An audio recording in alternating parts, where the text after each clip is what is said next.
Salut les marques, salut les smarts et bienvenue dans le supplément SmackDown de Catch Up, votre émission qui résume et analyse chaque semaine le show bleu de la WWE, SmackDown Live. Je suis Irem et je suis accompagné comme toujours de l'ami Chris. Salut Chris. Salut Irem, salut peuple de Catch-Up, bienvenue dans le monde merveilleux du show bleu, ou jaune, ou rouge, ou jaune, ou bleu, je sais plus. Ben ouais, on en a vu, le show bleu, on a vu de toutes les couleurs en tout cas. Chris, lui, est bien arrivé, son avion est atterri à temps pour nous rejoindre au studio, donc déjà c'est une bonne nouvelle. J'ai pris l'avion avec Brock Lesnar et Vince McMahon. Oui, c'est comme le Uber Pool en fait, t'as pris un Uber Pool avec, avec Brock Lesnar, vous avez partagé. Voilà. Jetez-moi ici. Et Brock Lesnar qui fait un F5 à Chris pour le déposer. Ouais, sympa.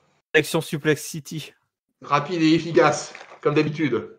Ouais, c'est sûr que si on voulait être à SmackDown, il valait mieux rentrer avec Brock Lesnar, puisque, eh bien, si vous n'êtes pas au courant, c'est que vous habitez dans une grotte sans aucune connexion Internet et que vous ne suivez pas du tout l'actualité catchesque. Mais effectivement, gros bordel pour le retour des catcheurs qui étaient donc en Arabie Saoudite pour Crown Jewel, qui a été d'ailleurs bien analysé par, par Chris et l'ami Ringside dans une review bien fleurie, comme je le disais en off. Donc je vous invite toutes et tous à écouter cette grosse analyse de ce pay-per-view qui fait couler les dollars, le pétrole et aussi les larmes des catcheurs, puisque alors la version officielle donc, de la WWE puis de la compagnie aérienne, c'est que un problème technique de l'avion a tout simplement empêché les catcheurs de décoller, qui sont restés pendant plusieurs heures, voire presque un jour pour certains, puisqu'il y a eu deux vols. Il y a eu un premier vol qui est parti en retard et du coup n'est pas arrivé à temps pour SmackDown, qui avait à son bord, on va dire, un peu les têtes d'affiche de SmackDown, le New Day, Bray Wyatt, probablement Roman Reigns, et un second vol avec, on va dire, tout le reste, quoi, les paysans, les péons. Mais c'est quand même au total 175 employés de la WWE qui étaient cloués au sol à l'aéroport de Riyad. Et donc, mis à part ceux qui avaient un jet privé comme Brock Lesnar, Hulk Hogan et Ric Flair, je crois, qui avaient leur. Enfin, Hulk Hogan avait aussi son jet privé. Ric Flair est monté avec, je crois, il me semble, et Vince McMahon qui est monté. Tout le reste est resté cloué au sol et n'a donc jamais pu en fait atterrir à temps, puisqu'en plus il y avait un changement en Floride, un changement à New York probablement. Le roster de SmackDown était rachitique ce soir à Buffalo. Ça, c'est la version officielle. La version officieuse voudrait que Vince McMahon et le prince d'Arabie Saoudite se sont pris la tête pour des histoires de dollars. Le prince, il doit 60 millions de dollars à Vince McMahon. J'espère quand même qu'il va lui faire un petit chèque. Visiblement, l'argent est tombé en direct ou quelques heures avant le show. Il y a eu un transfert d'argent du prince, enfin du royaume d'Arabie, un transfert, on va dire, remarquable, toi, parce que c'est comme il y a des actionnaires, c'est une société publique. Dès qu'il y a des gros transferts d'argent, c'est connu, toi. Il y a eu un gros transfert de pognon entre le royaume d'Arabie Saoudite et les comptes de Stamford, icône média production, là, qui est tombé quelques heures, je crois, avant le début du show ou pendant le début du show, parce que le show, effectivement, était visiblement diffusé avec un délai de 40 minutes à 1 heure environ. C'était pas en direct à la télé, parce que visiblement, Vince McMahon aurait demandé à Kevin Dunn, toi, Kevin, tu ne lances pas le bouton, t'appuies pas sur le bouton vert tant qu'ils n'ont pas payé, God damn it. Énorme. Pas l'empêche le bousin, parce qu'effectivement ils étaient en retard de paiement comme tout bon client qui paye pas. L'Arabie Saoudite qui doit de l'argent à tout le monde, ils doivent de l'argent au Canada, ils doivent de l'argent à tout le monde, ces gars-là n'avaient pas payé le précédent pay-per-view. Ça avait d'ailleurs été remarqué lors de la réunion trimestrielle des associés, toi, hein, tous les trimestres, les associés, voilà, le bureau, le conseil qui se réunit. Tu peux d'ailleurs écouter, hein, si tu veux, si tu es actionnaire toi-même, tu peux écouter. Et on va dire le bilan comptable, et il manquait de l'argent en fait. La trésorerie était très faible, notamment parce qu'il y avait un défaut de paiement. Ils sont restés très évasifs là-dessus. C'était mis dans un compte un peu poubelle. Il manquait de l'argent parce que Ryan n'avait pas payé, quoi. Ryan ne répond plus. Ça pourrait être un bon nom. J'ai 2 idées de titres là. Ryan ne répond plus et Maman, j'ai raté l'avion. Ouais, c'est tu peux faire un mix avec les. Pour l'instant, la version officielle, c'est qu'il y a eu un problème technique, mais tout ça n'est pas très clair. Du coup, SmackDown, il n'y avait pas grand monde, mais les scénaristes ont trouvé une idée, puisqu'ils ont fait venir des gens d'un autre show, et ça a complètement changé la donne. Est-ce que, quand tu as regardé l'épisode de SmackDown, tu étais un peu au courant de tout ça, ou finalement tu as été un peu pris de surprise par ce qui s'est passé? Écoute, mine de rien, soir et SmackDown le lendemain soir. Donc, alors, dans des circonstances habituelles, c'est-à-dire si j'avais été au boulot, tout ça, non, j'aurais été au courant de rien et j'aurais découvert ce SmackDown tel qu'il était. Mais là, pour le coup, je ne travaillais pas. Donc, du coup, j'ai suivi l'affaire de l'avion et donc je me doutais, je ne savais pas exactement ce qui allait s'y passer dans ce SmackDown, mais je me doutais qu'il y allait avoir fatalement des gros changements. Et puis, au départ, j'ai même eu un peu peur qu'en fait, on nous fasse, c'était ma plus grande inquiétude d'ailleurs, c'est que j'ai eu peur, c'est qu'on nous repasse des matchs de Crown Jewel, tu vois, quoi. Un espèce de best-of comme fait NXT des fois après les takeovers. Et j'avais un peu peur qu'on nous repasse les matchs de Crown Jewel. Et là, je me suis dit, SmackDown, ça va être un enfer. Mais en fait, ça a été une belle surprise parce qu'on a eu un show vraiment atypique. Et je vais te laisser dérouler tout ça, mais du coup, c'était plutôt pas mal cette affaire. C'était Un plutôt. show atypique. C'est vrai, tu l'as dit. Alors, on a eu un petit peu ça quand même. On a eu quand même les replays. On a eu les replays et une certaine replay. Comme, notamment, je vous l'ai dit, hein, Brock Lesnar, lui, il a atterri à temps avec son jet privé. Et d'ailleurs, c'est lui qui a ouvert le show de SmackDown avec Paul Heyman. Aux commentaires, on avait Renee Young, Tom Phillips et Aiden English. Donc, il n'y avait personne, hein, on vous l'a dit. Hein. Même les commentateurs n'ont évidemment pas pu être là à temps. Donc, y compris le staff technique, les maquilleurs. Donc, voilà, tout était un petit peu différent. Effectivement, on a bien vu qu'il y avait une drôle d'ambiance, une drôle d'atmosphère plutôt qui planait dans cet épisode. Brock Lesnar débarque.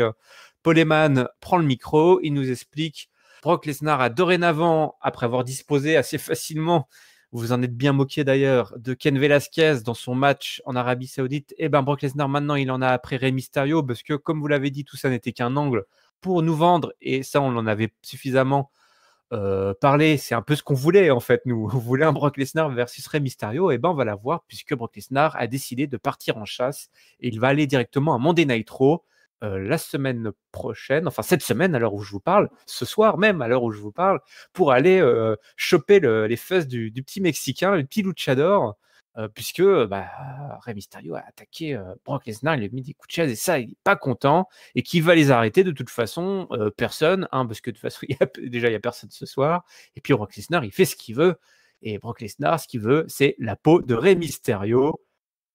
Quand Brock Lesnar repart, il croisera le chemin de Triple H et de HBK, et tout ça va nous teaser un petit peu pour la suite. Mais en tout cas, en ce qui concerne cet opener, c'était presque la partie la plus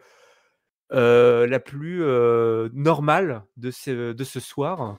Brock Lesnar qui part officiellement en chasse de ton petit chouchou Rey Mysterio. J'imagine que tout ça, là, ça doit bien te mettre, bien être tout excité. Une rivalité entre Brock Lesnar et Rey Mysterio, moi je signe, il n'y a pas de problème.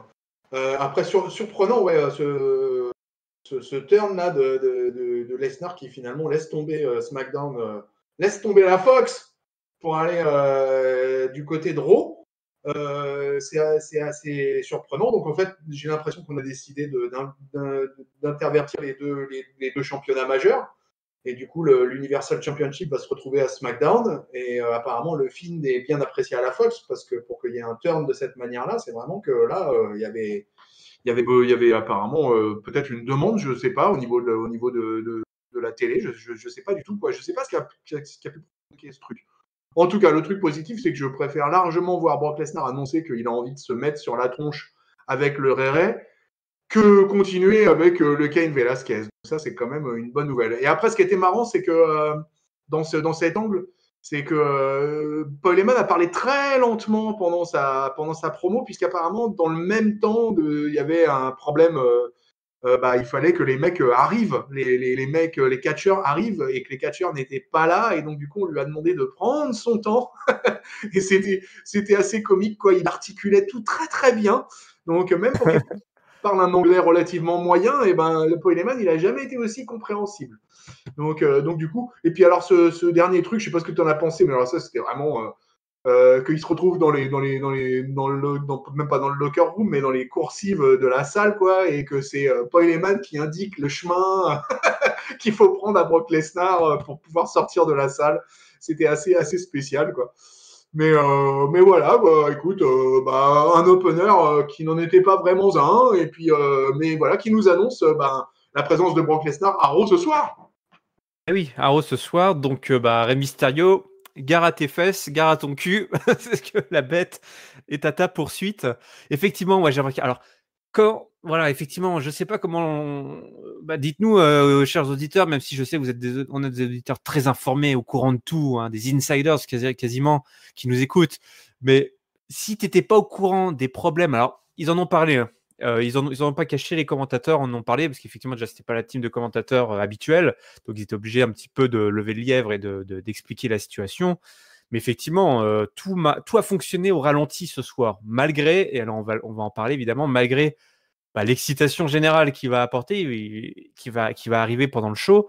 Tout était un petit peu lent, on a pris beaucoup de temps effectivement pour que ce soit pour cette promo, parce que comme tu l'as dit, en fait, ce qu'il faut savoir, c'est que au moment où ils ont lancé le live de SmackDown, il y avait personne. Il y avait ni les mecs de SmackDown, ni d'autres membres d'autres rosters. En tout cas, au moment où cette promo de Paul Heyman a eu lieu, on était en train de se préparer, on était en train de mettre en place une solution, mais ce soir, ça aura été sous le signe de l'improvisation, chaperonné par Triple H lui-même et son vieux copain de toujours, HBK, qui effectivement ont croisé à peine, en tout cas, qui ont aperçu Brock Lesnar partir effectivement en suivant les indications précises de Paul Heyman. S'en est suivi un match qui, lui, était annoncé, mais qui n'avait aucune raison de ne pas se dérouler, puisque c'était un match féminin, hein, donc il n'y a pas beaucoup de femmes qui étaient parties à Riyad. Un match de championnat quand même, puisque Bayley a affronté Nikki Cross qui avait gagné donc son title shot dans un match plutôt bon, avec beaucoup d'énergie de la part de Nikki Cross, hein, cette bagarreuse un peu folle qui a sa propre identité. On en a déjà bien parlé. Nikki Cross, c'est vraiment une fille super, une fille très particulière qui a beaucoup d'énergie. Mais malheureusement, cette énergie-là n'est pas suffisante. Alors, à beau essayer de, de piéger Bayley sous le tablier du ring, ce n'est pas suffisant. Je crois que Sasha Banks intervient un petit peu dans le match, évidemment, pour aider sa copine. Et Bayley qui, alors, dis-moi, mais j'ai l'impression qu'elle nous a sorti un nouveau finisher. Je crois pas avoir déjà vu ce finisher-là, puisqu'elle fait sa descente du coude à la Macho Man, là, et ça n'a pas fonctionné. Et du coup, elle nous propose un nouveau finisher qu'on n'avait jamais vu. Ouais, un facebuster. Et effectivement, moi aussi, hein, c'était la toute première fois que je la voyais faire cette prise-là. Donc, c'est bien, ils adaptent son moveset depuis qu'elle est heal. Et c'était un match assez court hein, quand même. Et puis, c'est l'intervention de Banks qui fait basculer un peu la décision. Et voilà, qui nous permet effectivement de voir un nouveau finisher pour Droopy Bayley. Elle va finir par nous montrer du caractère, hein, caractère de chien pour Droopy Bayley. Oui, un jour ou l'autre, ça va finir par arriver. On désespère pas. Est-ce que tu as vu dans le public ce mec, ou cette femme d'ailleurs, parce que c'est impossible à savoir, qui était déguisé en Bayley Buddies avec un message écrit Don't kill me. Oui, j'ai vu ça. Ouais, c'était très drôle. Ouais, j'ai vu ça. Ouais. inspiré les fans. C'était plutôt pas mal. Et il y avait aussi un autre panneau d'affichage derrière les tables des commentateurs, enfin un autre, un autre panneau qui disait sur lequel était écrit mon autre panneau est bloqué à l'aéroport. On n'a pas pris l'avion, toi. Ah, j'ai pas fait gaffe à ça, tiens. Ouais, c'était bien inspiré. Je sais pas, voilà, je mettrai mon top panneau aux deux là. Mais la grosse news, c'est que juste le match n'a pas vraiment le temps de. Enfin, si le match se termine, mais Bailey n'a pas vraiment le temps de célébrer sa belle victoire. Que soudain débarque du public une drôle de fille qu'on n'a pas vraiment l'habitude de voir ni à Raw ni à SmackDown. C'est tout simplement la championne de NXT, Shayna Baszler, qui arrive dans son jean. Alors, toujours sa démarche comme ça, nonchalante, avec son grand corps, ses petites jambes. Voilà, elle a vraiment une démarche très particulière, Shayna Baszler, et elle passe à tabac tout le monde. Sasha Banks, Bayley, Nikki Cross, mais surtout Bayley, puisqu'il faut faire forte impression. Et c'est comme ça que va commencer justement cet angle d'invasion de NXT, puisque s'en est suivi, alors moi je ne l'associais pas forcément, mais Pat McAfee, donc un des nombreux commentateurs, un peu de seconde zone, ancien footballeur américain qui fait un peu tous les plateaux télé. Ce mec a un agenda de ouf. Vous l'avez sûrement déjà vu si vous regardez les kick-offs. Pat McAfee, donc, qui rejoint la table des commentateurs un peu officiellement en tant que membre de NXT, qui va nous expliquer que, voilà, effectivement, les mecs de NXT sont là et que ça va barder pour le roster de SmackDown. Et c'est Shayna Baszler qui mène la danse avec cette première intervention. Donc voilà, on sait pourquoi Triple H et HBK étaient dans les coulisses. On nous joue la partition de l'invasion, mais cette fois-ci, c'est pas SmackDown, c'est pas Raw, c'est NXT qui vient envahir le show bleu. Alors, c'est marrant parce que Shayna Baszler, elle est heel, et que donc elle s'attaque particulièrement à Bayley, qui est heel aussi. Et tout ça sous une pop monumentale de NXT, NXT, NXT. C'était assez démentiel.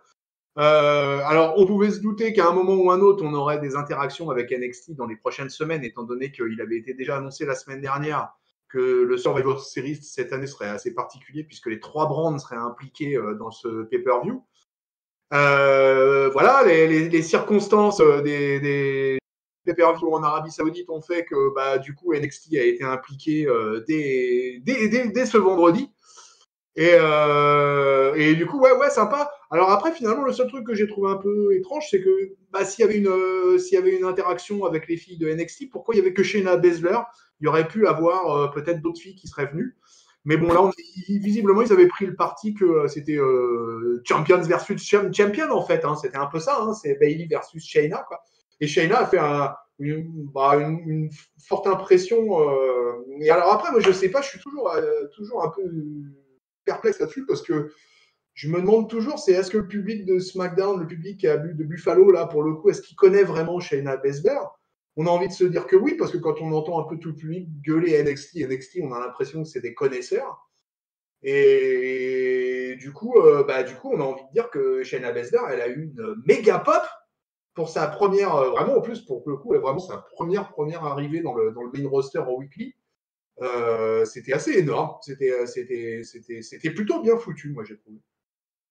Écoute, je me pose encore la question. Je suis comme toi, c'est toujours difficile à savoir. Nous, on suit NXT, on sait qui sont ces catcheuses, ces catcheurs, il n'y a aucun problème. Dans le public, évidemment, il y a aussi des connaisseurs. Évidemment, c'est eux qui lancent les chants et qui mettent l'ambiance. Et je suis sûr que vu le scénario écrit pour cet épisode, ils ont tourné les micros à fond pour que ça pop de ouf et qu'on ressente bien qu'il y a une grosse ambiance.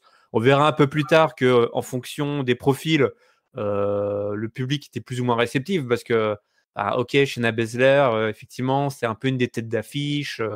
Voilà, ancienne combattante MMA, elle porte un peu NXT, la division féminine de NXT depuis plusieurs années. Elle a un charisme de dingue. Dorénavant, elle a fait sa place.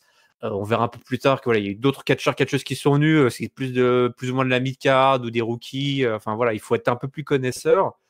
Je sais pas, franchement, je pense quand même qu'une partie de l'audience a dû être un petit peu circonspecte devant tous ces jeunes, voilà, tous ces mecs qu'on connaît pas, quoi. Enfin, clairement, quand tu regardes les gens qui regardent à la télé ne connaissent pas forcément tous ces gens de NXT. Donc, moi, je me dis, effectivement, ça a fonctionné parce que ils sont pas rentrés dans l'indifférence générale. Donc, mine de rien, ils s'en sont bien sortis.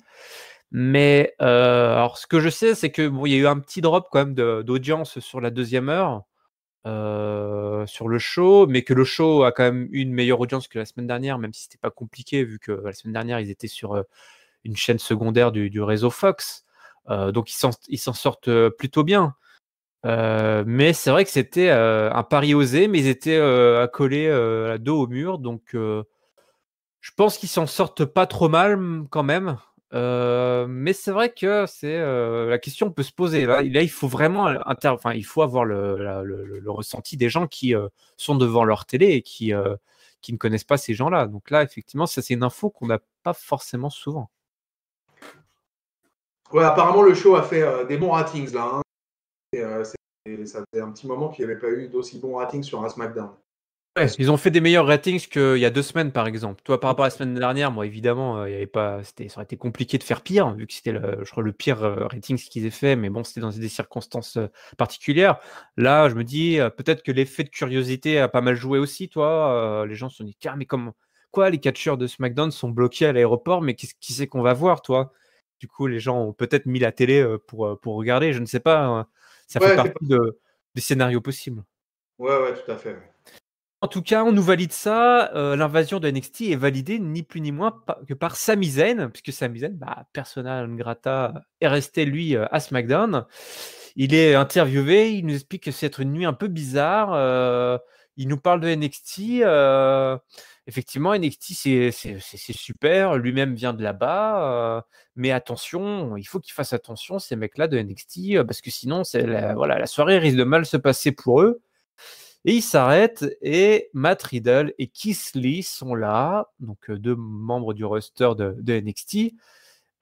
Et Sami, tout d'un coup, change. Voilà. Il ajuste un petit peu là, son tir.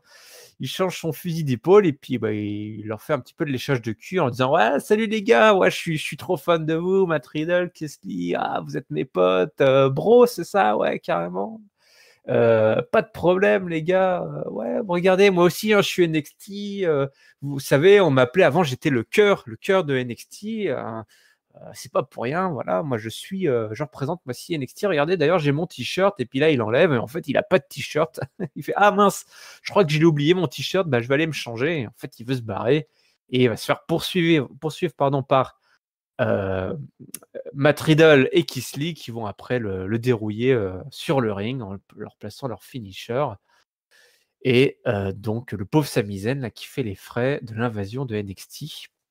Sami Zayn, effectivement, hein, qui a fait les grandes heures de NXT. Aujourd'hui, c'est un peu plus compliqué pour lui. Et en plus, il se fait botter le cul pour la nouvelle génération. Pauvre Sami Zayn, interdit de séjour en Arabie Saoudite. Et du coup, il reste à la maison. Et il se fait en plus rossé par deux costauds là. A mieux fallu rester chez lui, je pense. Ouais, voilà. Ouais. Il se fait démonter par Riddle et Keith Lee, tous les deux avec une énorme banane pendant tout le segment. Et d'ailleurs, j'ai même envie de dire que même Zayn avait une énorme banane aussi pendant le segment. On sentait qu'il s'amusait bien avec ses nouveaux petits camarades de jeu. Donc, écoute, c'était un segment plutôt agréable, plutôt sympa, avec l'espèce de course-poursuite, l'arrivée sur le ring et encore une grosse pop pour les deux mecs de NXT. Donc écoute, ouais, ce show, il était lancé et visiblement, ça faisait largement plaisir au public de Buffalo de voir dans quel angle tout ça partait. Ouais, non, effectivement, ils ont bien réussi leur coup. Sami Zayn est encore, enfin, l'acting de Sami Zayn, quoi. Franchement, c'est ce mec qui est au top du game sur ce niveau-là, parce que faut regarder son visage, ses intonations, comment il fait le faux cul, comment il fait le mec assuré, comment à chaque fois il essaie de s'en sortir. L'espèce de partie de Ben Hill, en fait, elle était super, quoi, la façon dont il essaie de se barrer. Et puis les mecs qui le suivent en marchant, c'est genre, non mais les gars, c'est bon, j'ai pas besoin de vous pour aller chercher mon t-shirt et tout. J'étais plié d'un bout à l'autre. Et effectivement, il y avait une ambiance vraiment particulière. Et pauvre Samizen en fait les frais, mais on se doutait bien qu'on allait le voir, hein, Samizen. De toute façon, sur ceux qu'on allait voir, il n'y avait pas trop de surprises, puisque s'en est suivi le Miz TV. Miz était aussi resté à la maison, comme tu l'avais dit, avec Ringside. Miz est un papa, du coup, il reste à la maison pour s'occuper de sa jeune descendance. Mais le problème, c'est que ce soir, il devait interviewer Bray Wyatt. C'est ça, Bray Wyatt, c'est pas The Fiend, c'était Bray Wyatt qui devait interviewer. J'ai toujours du mal quand ils assument que ce soit la même personne, mais bon.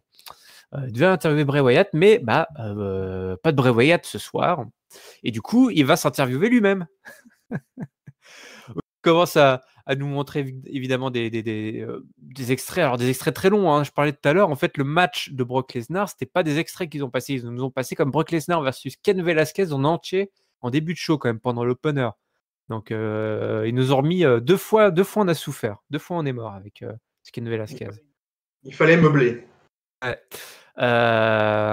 Tommaso Ciampa débarque.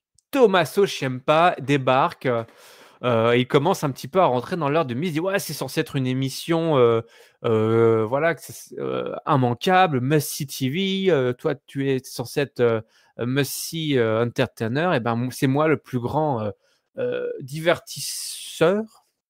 Ouais. Je sais pas comment on dit ça. Entertainer sportif de tous les temps. Donc, il vient un petit peu lui disputer ce titre-là. Toi, tu t'es un petit peu embourgeoisé, là, le Miz. Tu penses que tout tourne autour de toi. Mais voilà, NXT, ça se passe pas comme ça. Toi, tu joues ta partition. Moi, je suis... c'est impossible à traduire ces expressions anglaises.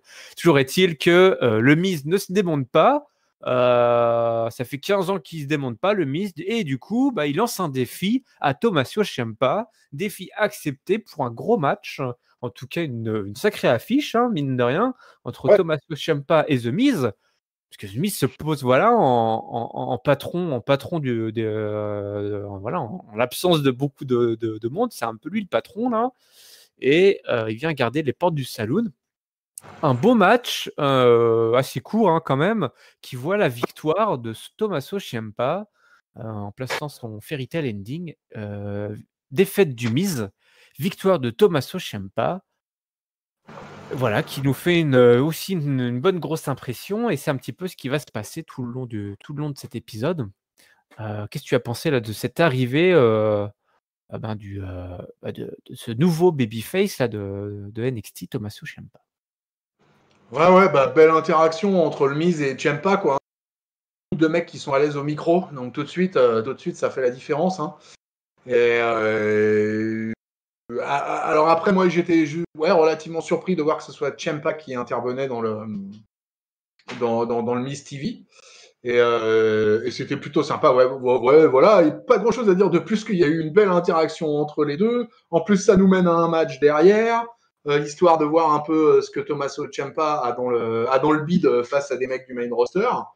En plus, il gagne, donc c'est voilà quoi, hein, quand même encore une fois, voilà un mec de NXT qui est présenté comme fort quoi, hein, voilà Tommaso Ciampa il gagne avec son finisher, avec son Fairy Tail Ending. C'était plutôt bon ça aussi, hein, moi ça m'a bien plu. J'aurais même bien aimé qu'il y ait 3-4 minutes de match supplémentaire, parce que par contre c'est le seul petit truc, c'est que c'était un petit choule trop court. Ouais, surtout qu'ils avaient le temps hein, ce soir. Bah oui, ils avaient le temps pour le coup, c'est ça qui est dommage. C'est qu'ils étaient tranquilles là, il n'y avait personne qui allait pouvoir venir interférer vu que tout le monde était coincé dans l'avion. Le match était effectivement, alors on va dire sur l'échelle de SmackDown, à l'échelle actuelle de SmackDown, les matchs étaient effectivement étrangement longs. On verra d'ailleurs, le match de Main Event était très très très étrangement long pour un match de SmackDown. On s'en plaint suffisamment, toi et moi, chaque semaine. Oui. La durée très courte des affiches de SmackDown. Là, ils avaient le temps, ils en ont plus ou moins profité. Mais bon, voilà, ce qu'il faut se dire, c'est que tout ça, c'était improvisé. Ces mecs-là, Ciampa, Miz, ils ont rien préparé avant de venir, les gars. Ciampa, il était encore dans l'avion. Les mecs sont venus de Floride en avion, escortés par les flics. Alors ça me fait marrer. Ça, c'est les États-Unis, les mecs là-bas. T'es une société privée, tu peux demander à ce que les flics t'escortent de l'aéroport jusqu'à ton lieu de travail. Ouais, ça, Donc, c'est assez énorme.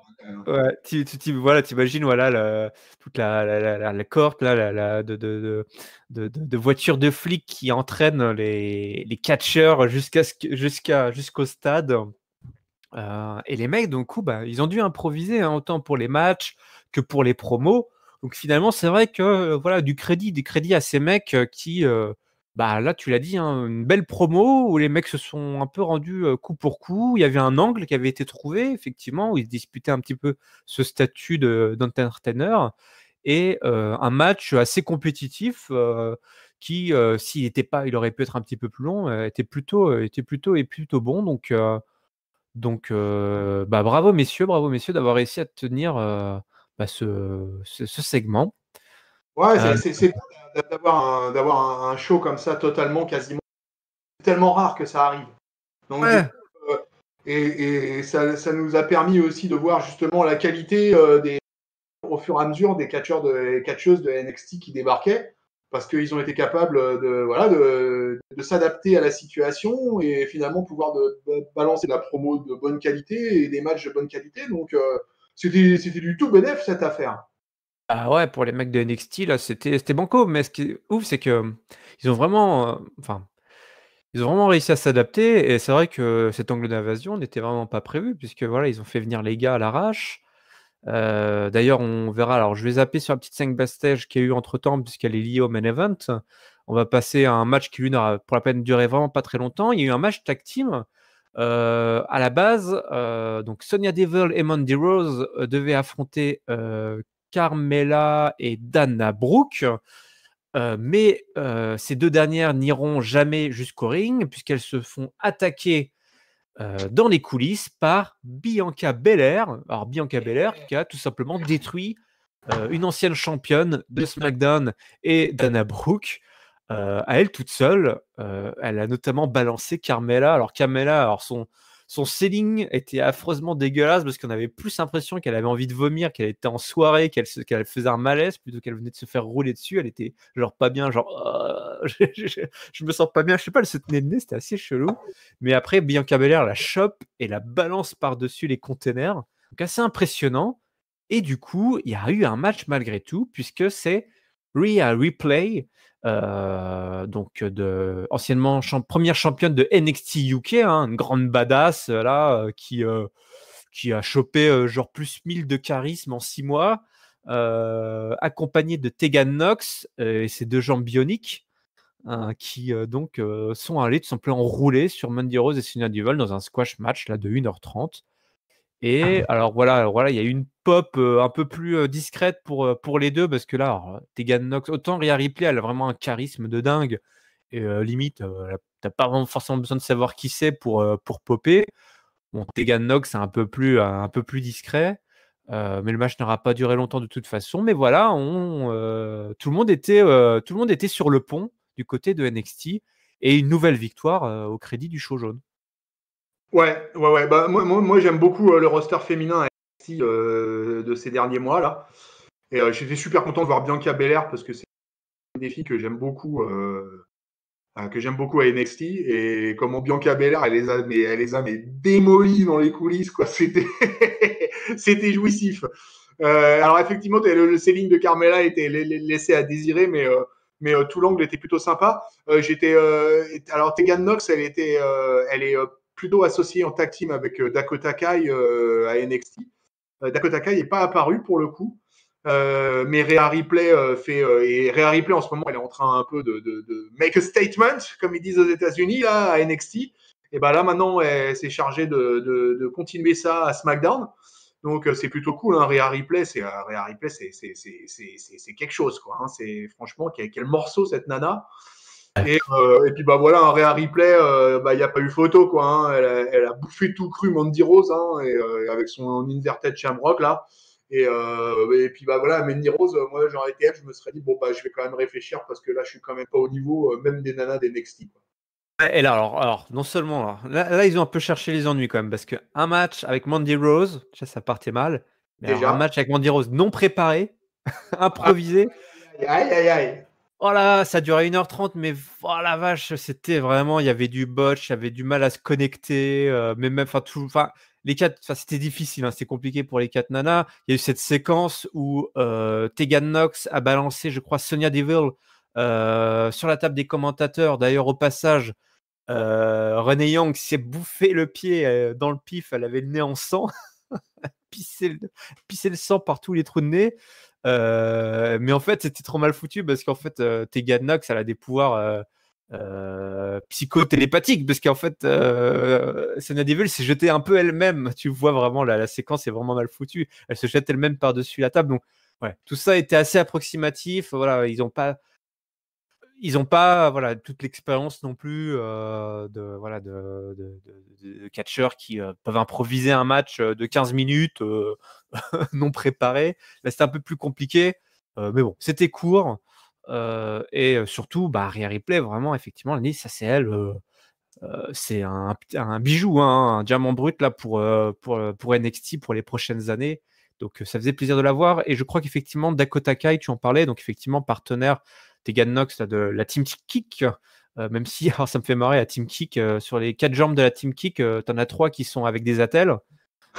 Quand même, un gros historique de grosses blessures au genou chez les filles, là, c'est assez dur, mais elles sont toujours là. Effectivement, elles n'étaient pas là, puisqu'elles avaient eu un match à NXT pour le titre tag team la semaine dernière, et qu'elle était un petit peu blessée, Dakota Kai, donc effectivement, elle devait être un petit peu frustrée, mais bon, voilà, elle a été remplacée au pied levé. Tout le monde a été remplacé au pied levé, de toute façon, ce soir, par Rhea Ripley.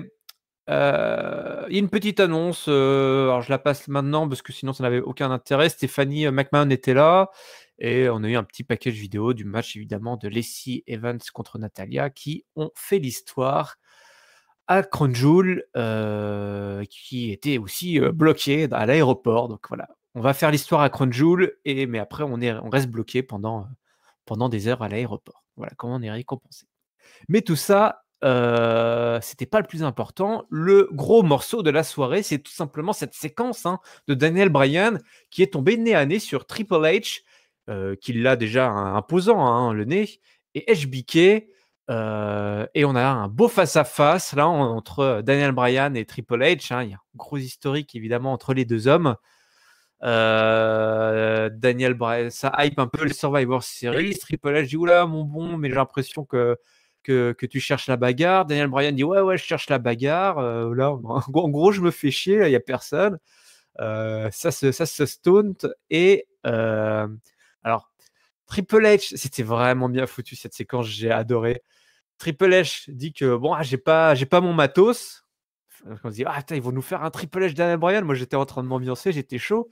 Il dit j'ai pas mon slip quoi. Et on voit pendant le face à face, tu vois HBK en arrière-plan qui commence à enlever sa veste en mode je vais vous teaser l'impossible. Et là, mais je sais pas, l'espace de 2 secondes, j'ai mordu à l'hameçon. Attends, non, ils sont capables de nous faire un Daniel Bryan versus Shawn Michaels. En plus, il y a tellement de raisons de le faire ce match-là. Et puis HBK remet sa veste et fait ouh, il fait froid ici. Et puis il remet sa veste en mode petit con. Car non, ce n'est ni Triple H ni HBK qui va affronter Daniel Bryan, mais bien Adam Cole, baby, le champion de NXT. Ce sera notre main event, un gros main event. Mais avant ça, qu'est-ce que tu as pensé de cette petite passe d'armes là entre les trois bonhommes, mon bon Chris? Ouais, c'était un bon segment, c'était vraiment sympa. Et pour le coup, moi, j'ai pas cru l'histoire de Triple H versus Daniel Bryan. Autant, par contre, j'avoue que oui, j'ai marché quand Shawn Michaels a retiré sa veste de survêt, je me suis dit, oh putain, c'est pas vrai. Et puis après, Kevin il a dit ça, il a dit, oh, it's coldy here. Il est frisqué ici. Ce serait con d'attraper un rhume. Ouais, ça serait con à son âge de choper un truc comme ça. Et du coup, ouais, non, c'était très sympa. Moi, j'ai trouvé ça vraiment marrant, bien fait, bien joué. Et puis le fait qu'il ramène Adam Cole, quoi, voilà, mine de rien, ni plus ni moins que le champion de NXT, quoi. Donc c'était là tu te dis putain on va avoir un Adam Cole versus Daniel Bryan. Waouh putain mais ils sont chauds ce soir mais grave. Et donc non, j'ai adhéré complètement. Donc, main event Mais, de par là 20 minutes qui en a suivi. ouais. Non mais là le match le plus long à SmackDown depuis que c'est à la Fox. Hein. Je me rappelle pas avoir vu un match aussi long à SmackDown depuis SmackDown est passé sur la Fox. Bah là, clairement, ils avaient le temps de le faire, ils avaient les talents pour le faire, et du coup, ils l'ont fait. Alors, attention, et en plus, ce match, c'était pas juste pour les beaux yeux de Triple H, c'était pour le championnat NXT. Et On met ouais. en plus en jeu le championnat NXT. Donc, est-ce que si on t'avait dit, il y a une semaine, qu'un jour, Adam Cole défendrait son titre contre Daniel Bryan, que Daniel Bryan ferait un match pour le championnat de NXT, je suis pas sûr que tu m'aurais regardé, tu m'aurais dit écoute, mon bon IRM, va falloir que tu fasses tourner là parce que ça a l'air d'être de la bonne. Elle a l'air d'être puissante. Ah ouais, non, mais c'est clair que jamais j'aurais attendu un truc pareil. Hein. Je m'attendais même pas d'ailleurs à ce qu'ils nous annoncent un match pour le championnat. Je m'attendais juste à une confrontation Adam Cole versus Daniel Bryan et puis point barre. Ce qui était déjà en soi vraiment un truc de qualité. Quoi. En plus, ils mettent le titre de la Brown Jones en jeu. Donc, ouais, non, génial. Je me dis, putain, on va avoir un bon main event. Quoi. Et derrière, on a un match de 20 minutes. Voilà, un truc de fou, quoi, avec un Daniel Bryan chaud bouillant qui avait. On sentait que d'ailleurs Daniel Bryan, il avait envie de montrer et que finalement, il faisait passer le fait que le titre NXT pour lui, ça avait aussi de l'importance et qu'il n'était pas question qu'il brade ça, quoi, et que donc il est au taquet et les deux sont au taquet et nous offrent un super combat. Exactement. À la place de Roman Reigns versus Baron Corbin. Baron Corbin, je t'adore, hein, le baron dans mon cœur pour toujours. On a eu droit à Daniel Bryan versus Adam Cole pour le titre NXT. Donc, du grand n'importe quoi, mais du grand n'importe quoi magnifique dans ce match de 20 minutes. Alors, ce que j'ai beaucoup aimé dans ce match, c'est vraiment Daniel Bryan. Il a martyrisé Adam Cole quasiment pendant les 15 minutes, les 15 premières minutes du match. Adam Cole, il n'a pas vu la lumière du jour. Triple H et HBK qui faisaient les malins. Triple H en particulier, il en pesait pas une là. Il était inquiet, il était debout pendant tout le match en mode oh putain, Adam Cole là, mon petit gamin là, il va se faire rouler dessus là, il souffre. Adam Cole, il a bien morflé. On a eu Daniel Bryan version heel un petit peu quand même ce soir. Un peu roublard, qui faisait plein de prises de soumission. Enfin, il a tordu Adam Cole dans tous les sens. Il y a eu un moment, c'est genre ça durait. T'as eu une espèce de, c'était comme les Pokémon.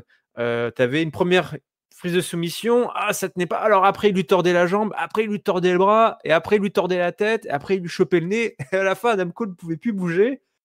C'était une espèce de label lock puissance 1000. Qui était assez incroyable, mais Adam Cole parvient malgré tout en mode survivant là, parce que voilà, il y a la niaque là de NXT, il faut pas abandonner. Il atteint les cordes et les dernières minutes, le momentum est inversé. Il place son Panama Sunrise et son last shot, donc ce coup de genou létal dans la nuque pour le compte de 3. Incroyable, Daniel Bryan ne s'en relèvera pas. Victoire de Adam Cole, clean, dans un gros match de 20 minutes face à une foule qui était assez chaude là, puisqu'au moins Daniel Bryan, lui, pour la peine, on le connaissait. Il n'y avait pas à chier des bulles. Un main event improbable dans un épisode what the fuck. Finalement, il y a eu un bug ce soir-là. Il y a eu un bug dans la matrice SmackDown, mais je pense que pas mal de gens en manque de catch ont y trouvé leur compte. Et je dis quelque part que toi aussi, Chris. Ah bah ouais, parce que finalement, on s'est retrouvé dans un espèce. Je suis un suiveur de NXT. Ouais, on a presque un épisode NXT avec du champion du monde ou du former champion du monde, de l'ancien champion présent, quoi, parce que mine de rien, Adam Cole, il a affronté quand même Daniel Bryan, Tommaso Ciampa, il a affronté Le Miz. Tu vois, il y avait du lourd, quoi. Hein, il y avait du palmarès à SmackDown cette semaine, quoi. Hein. Et ça nous a donné un espèce d'épisode mixed NXT main roster. Et c'était assez génial, quoi. Alors, du coup, je spoil un peu parce que t'as pas enchaîné dessus, mais derrière la défaite de Daniel Bryan, on a eu l'invasion définitive de pas mal de mecs et de nanas du roster de NXT qui sont venus sur le ring à la toute fin du match. Avec un Triple H qui était chaud bouillant au micro là, mais on sentait mais qu'il était trop heureux quoi de pouvoir présenter un peu la famille. D'ailleurs, il les a présentés comme ça, hein, que c'était son sang, sa famille. Incroyable le Triple H comment il se présente par rapport au roster de NXT. Même McAfee d'ailleurs est monté sur le ring aussi quoi. Il a abandonné les commentateurs pour monter sur le ring. Alors que moi, franchement, je t'avoue que là, par contre, pour le coup, moi, j'étais un peu surpris parce que je pensais pas que McAfee il avait une telle connexion avec le roster de NXT. Là, c'est un peu on nous a un peu bullshité, mais effectivement, je me dis, mais attends, le mec, qu'est-ce qu'il fout sur le ring? Mais retourne your place, quoi, retourne. Mais je pense qu'ils sont allés le chercher, hein, ils l'ont un peu poussé. Je sais pas pourquoi ils avaient besoin qu'il y ait ce commentateur. Peut-être parce que lors des Survivor Series, ils vont nous faire des triplettes de commentateurs Raw, SmackDown, NXT, et que du coup, il faut un petit peu mettre un visage et une voix sur NXT, tu vois. Ouais, c'est possible, c'est possible. Et après, ça pose une question. Moi, je pose une question, les amis, peuple de catch-up. Est-ce que, dans le cadre du match traditionnel 5 contre 5 de Survivor Series, est-ce qu'on va avoir un 5 contre 5 contre 5 ? Est-ce qu'on va avoir un SmackDown versus Raw versus NXT ? Ça serait quand même énorme, quoi. On va avoir, ce qui est sûr, c'est des matchs de champions, des triple frites de champions. Ouais, il faut croire ça, ouais, il faut croire ça, ouais. Après, est-ce qu'on va avoir les 5v5 V5 ça, ce serait formidable. Je sais pas à quel point on va... Parce que ce qu'il faut savoir, c'est qu'on a quand même la veille, il y aura Wargames. Ouais, c'est ça aussi, ouais. Non, mais c'est vrai que ça pose plein de questions, ça ouvre plein de pistes de booking. Comment ils vont monter ça ? Enfin, moi, un 5 versus 5 versus 5, moi, je suis carrément preneur. Hein, je suis super curieux de voir ça. Je pense même que je vais même aller loin. J'irai même jusqu'à dire qu'on va peut-être avoir un Survivor Series historique, quoi. Peut-être un truc jamais vu dans l'histoire de la WWE. Bah, c'est certain que rien que le simple fait qu'une troisième brand, en l'occurrence NXT, qu'elle va en poupe, voilà, maintenant les trois sont à la télé, et que on nous récite, enfin voilà, on nous récite le message comme quoi Triple H le premier, effectivement, qui était, comme tu l'as dit, était chaud bouillant, que NXT n'est plus une brand, une fédé, une division de développement, mais une division propre. Voilà, maintenant il y a Raw, SmackDown et NXT. Le développement, c'est au Performance Center et puis basta. Même si effectivement, on fait volontiers plus monter facilement les rookies à NXT. Hein, y a pas de, faut pas s'en cacher. On teste. C'est encore un endroit où on teste des choses et tant mieux parce que ça fait partie aussi de l'ADN de NXT, ce qui fait qu'on a aussi un public pour ça. Mais effectivement, dorénavant, de le mettre sur le même plan les trois, comme un peu à l'époque de c'était la IC-Dub un petit peu, quand la IC-Dub avait rejoint le giron de la WWE, mais là, il y a une hype encore plus forte quand même, il ne faut pas se leurrer. Si dorénavant les Survivor Series, c'est des triplettes, là, là, carrément, ça va être historique, rien que de par le fait qu'on va avoir dorénavant des affrontements qui mettent en confrontation trois fédés, trois divisions, avec parce que chacun a ses titres, hein, donc effectivement, tout est très logique. Tout est très logique. Ah ouais, non, mais moi, je trouve ça vachement. Une autre qualité aussi, ce show un peu improvisé, c'est que du coup, on est parti directement dans le booking du Survivor Series. Là, ça y est, on est lancé dedans. Alors, j'ai plus la date en tête des Survivor Series. Mais, Survivor Series, c'est le 24 novembre, je peux te le dire. 24 novembre, d'accord, ok. Donc, dans une vingtaine de jours. Ok, impeccable. Et écoute, du coup, tu vois, ça m'a hypé. Parce que je me dis que si on a des interactions avec les mecs de NXT le lundi, le vendredi, plus le mercredi, apparemment, il semblerait annoncer qu'il va y avoir des mecs du main roster qui vont venir débarquer aussi dans le cadre du show jaune. Et bah, ça nous annonce 3 belles semaines de catch, là. Franchement, là, ça va être cool. Enfin, voilà, c'est vrai ce que tu disais, c'est on avait presque l'impression, et du coup, on va arriver sur le mot de la fin. Si tu veux bien, on va entamer notre conclusion. Finalement, ça ressemblait presque à plus un épisode de NXT avec des invités prestigieux de SmackDown, comme ils font de temps en autre, hein, quand ils renvoient, on se souvient effectivement, Cesaro, évidemment, reste gravé dans les mémoires comme étant un peu un de ces mecs qui avait fait un joli voyage à NXT pour un petit peu donner la leçon aux petits jeunes et puis revenir ensuite. Là, il y avait un peu cette impression-là. Moi, d'ailleurs, c'est un petit peu ce que je reprocherais enfin, reprocher. Alors, ils ont fait ce qu'ils ont pu et l'ont bien fait. Je ne veux pas m'en mentir. Mais c'est vrai que tout ça donnait un peu l'impression, et d'ailleurs, je crois que certains catcheurs comme Xavier Woods s'en sont un petit peu moqués. C'est-à-dire que les mecs de NXT, elle était gentille leur invasion, mais il y avait plus rien à envahir en fait. Il y avait 3 pecnos de SmackDown qui étaient là, Sami Zayn, Le Miz et Daniel Bryan, et puis la division féminine, et puis c'est tout. Il n'y avait personne. Donc l'invasion, limite la porte était ouverte. J'ai eu l'impression qu'en fait c'est comme si t'allais au taf un vendredi et que t'étais le gars qui faisait pas le pont. T'arrives au bureau, il n'y a personne. Et du coup, tout le bureau est à toi, et du coup, tu fais genre, c'est toi le roi, vas-y, t'imprimes tout ce que tu veux, tu fais des grosses pauses déj, tu te mets assis dans le bureau du patron. Mais en fait, bah, c'est un peu facile parce qu'il n'y a personne. Ouais, mais c'était les circonstances qu'on fait ça. Je pense que là, on n'était pas face à un truc ni véritablement écrit. Pour le coup, les circonstances ont fait ça. Effectivement, c'est sûr que Adam Cole, Tommaso Ciampa, s'il y avait eu du The Fiend, du Roman Reigns présent à SmackDown vendredi soir, ça aurait peut-être pas été la même limonade, tu vois. Mais Je vais même te dire, ils ont été pas si chaud bouillant parce qu'il y avait ils ont attendu comme que Brock Lesnar s'en aille avant d'entrer. c'est vrai aussi que personne n'est intervenu tant que le Brock était là. Mais bon, comme il sait que le Brock, il reste pas longtemps en général, donc bon, ça leur a simplifié les choses. Mais, euh, mais moi, je leur donne quand même, pour une fois, tu vois, si vous allez écouter les catch-up, allez écouter la review si vous voulez rigoler un peu, si vous voulez un peu mettre de joie dans votre cœur. Et autant on les a totalement démolis pendant cette review, autant là, bah, moi, je suis indulgent parce que moi, je trouve que pour un show ficelé à l'arrache, et bah, c'était vraiment sympa et que du coup, bah, tu vois, j'ai pas vu le temps passer pendant ce SmackDown. Si on donnait notre top, notre flop et notre note, qu'en penses-tu? Ouais, allons-y. Eh ben écoute, mon flop, j'avais presque envie de te dire que j'avais pas envie de donner de flop, mais pour le plaisir quand même, parce que c'est toujours bien de dire du mal, je vais le donner à Mandy Rose.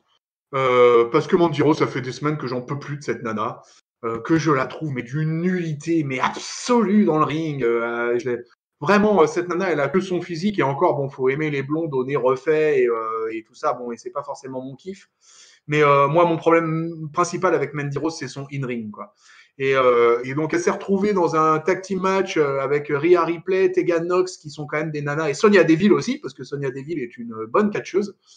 Et vraiment, vraiment, Mandy Rose, pour moi, elle a montré toutes ses faiblesses, encore plus dans ce match, parce que justement dans un show improvisé, parce que justement dans un show à l'arrache, et que bah, justement pour moi, Mandy Rose, elle a montré à quel point c'était une mauvaise catcheuse ce vendredi soir, et à quel point elle était incapable de s'adapter correctement, et que même face à un monstre comme Rhea Ripley, ou face à une technicienne comme Tegan Nox, eh ben, elle est à 3 galaxies en dessous de ces filles-là. Quoi. Donc, elle a même pas le niveau NXT, Mandy Rose.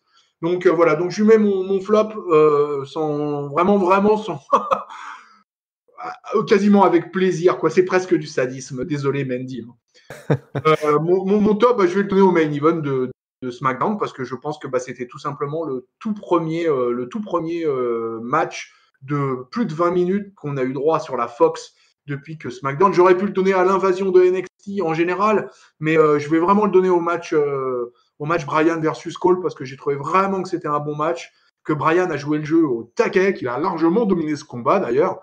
Et, et que c'était vraiment un kiff hein, d'avoir droit à un match comme ça en main event de SmackDown. Ouais, ça fait du bien. Ouais, ça fait du bien d'avoir un gros match qui se termine comme ça. Et puis ma note, ça va être un 3,5 parce que vraiment, moi, ça m'a fait plaisir en tant que suiveur de NXT. Ça m'a fait vraiment plaisir ce petit épisode de SmackDown. Là, c'était vraiment sympa. Et donc un 3,5 me paraît totalement raisonnable. Voilà. Eh bien, effectivement, écoute, je me rejoins à tes louanges, effectivement. Enfin, les mecs ont assuré. C'était comme une situation, mais quel bordel, comme quel bordel de se dire que les mecs étaient coincés là-bas et qu'il a fallu improviser totalement cet épisode. Et là où tu as raison, c'est vraiment, ça permet, ce genre de situation qui permet aussi de voir un petit peu qui sont les bons, qui sont les mauvais, quoi. Quand un Tommaso Ciampa arrive à tenir la tête face à un champion de la promo comme le Miz et à nous sortir derrière un match tout à fait correct, un bon match, tu fais ok, d'accord, le mec, on peut compter sur lui, on peut compter sur ce gars-là. Quand Adam Cole te sort un main event de 20 minutes face à Daniel Bryan, enlevé, très technique, avec en plus même, enfin, il y a du storytelling toi dans ce match. On n'a pas juste improvisé un match comme ça. Ils ont pris le bon, voilà, les mecs ont réfléchi, ils ont dit tiens, quel va être l'angle. Enfin, c'était bien trouvé.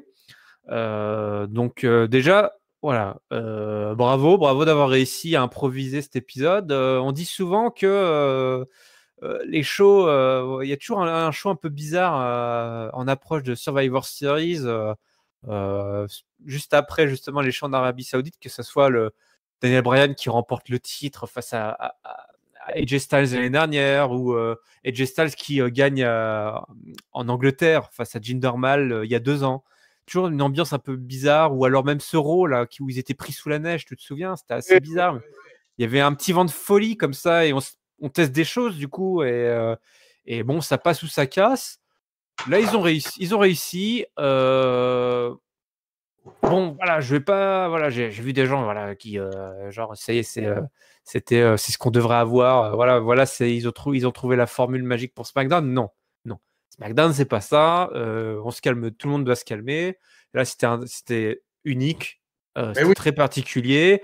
C'était effectivement, voilà, un one shot avec un angle d'invasion des mecs de NXT. En plus, il y a toute l'histoire. Ce qui va être bien, c'est que la semaine prochaine, les mecs de SmackDown vont pouvoir arriver en disant ah les gars, on était bloqués dans l'avion, maintenant on va avoir notre revanche.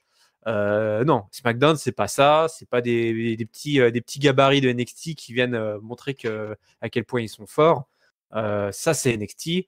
SmackDown, c'est autre chose. Mais voilà, dans ce one shot là, effectivement, ils ont vraiment réussi à régler la situation qui était compliquée. Et ils l'ont réussi, ma foi, assez haut la main. Moi, en flop, je suis un peu comme toi. J'ai pas vraiment de flop à donner. Effectivement, je trouve que finalement, ouais, j'ai pas de flop, quoi. Ouais, à la limite, rien que pour me moquer, je mettrais en flop. C'est sympa de nous avoir remontré tout le match en entier de Ken Velasquez, mais si c'était pas, je sais pas si c'était pour se moquer ou si c'était vraiment juste pour gagner du temps, mais là, franchement, je m'en serais bien passé. D'ailleurs, je m'en suis passé puisque j'ai les zappé. Donc, non merci. Ça va pu nous passer autre chose.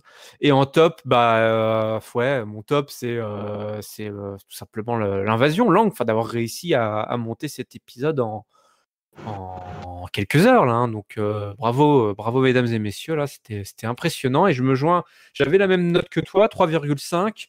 Je veux pas m'emballer en balançant des 4 parce que pour moi c'est pas la formule de SmackDown. C'est pas ça, voilà, c'est rien de s'emballer, mais pour autant c'était un excellent one shot, un excellent crossover. Les mecs se sont démerdés, ils ont montré, on a vu sur qui on pouvait compter ce soir, et c'était important. Donc, même si c'est facile d'envahir des bureaux vides un vendredi quand il n'y a plus personne, mais bon, au moins ils l'ont fait avec beaucoup d'énergie. Et cette dernière image de Triple H entouré de ses enfants, on se moque souvent de Triple H en disant qu'à NXT, ouais, c'est NXT Kids, elle était belle cette image. Elle avait la niaque, elle avait de l'énergie. Et elle nous promet beaucoup d'actions là pour la semaine à venir. Donc, est-ce que finalement ça a bien fait le boulot? Oui, parce que ça lance les Survivor Series. On y va. Enfin, Crown Jewel est derrière nous. Ken Velasquez est derrière nous. On peut foncer droit devant vers l'un des pay-per-view les plus attendus de l'année, tout simplement. Et il s'annonce assez incroyable. Yes! Et mon Chris, je te laisse. Encore merci pour toi d'avoir assuré finalement également, hein, parce qu'il n'y a pas que les mecs de NXT qui assurent, il y a aussi les gars de Catch-Up qui sont toujours là.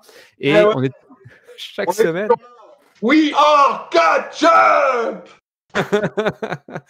Ah oui, nous aussi, on est une famille qui toutes les semaines vous résume et vous analyse les shows de la WWE. On vous a pondu celle de Crown Jewel, la grosse analyse de Crown Jewel est dispo. Vous écoutez celle de SmackDown et vous écouterez bientôt celle de Monday Night Raw. Pour ça, c'est très simple, restez à l'écoute sur Deezer, sur Spotify, sur Google Podcast, sur iTunes, sur toutes les plateformes. On a du Discord, des réseaux sociaux. N'hésitez pas à commenter sur la vidéo YouTube ce que vous avez pensé de cet angle d'invasion.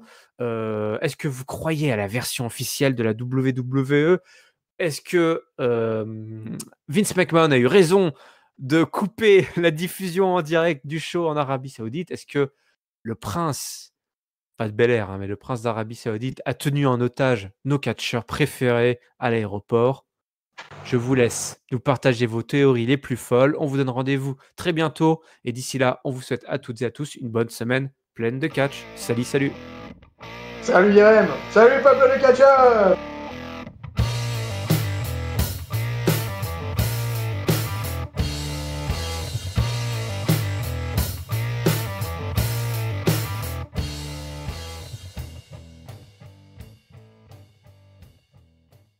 Bon, voilà, écoute, on en saura peut-être dans 5 ou 10 ans, peut-être que ça tombera. Tu vois. Voilà, la vraie info, qu'est-ce qui s'est passé?